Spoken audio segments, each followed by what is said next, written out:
tatawagan ka ng ex mo pagkatapos mo itong gawin ang panalangin. Napakatindi at napakalakas na dasal na ito. Panginoong Hesus, tumawag ako sa inyo at magpapasalamat ako dahil lagi kang nandyan para sa akin.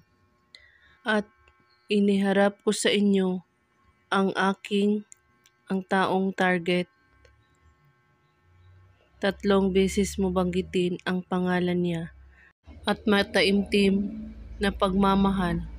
Mayroon akong makadiyos na mga plano para sa kanya at kung nasaan man siya ngayon ay utusan mo siyang simulan ang pag-iisip tungkol sa akin at sa mga masasayang pagkakataon na magkakasama kami.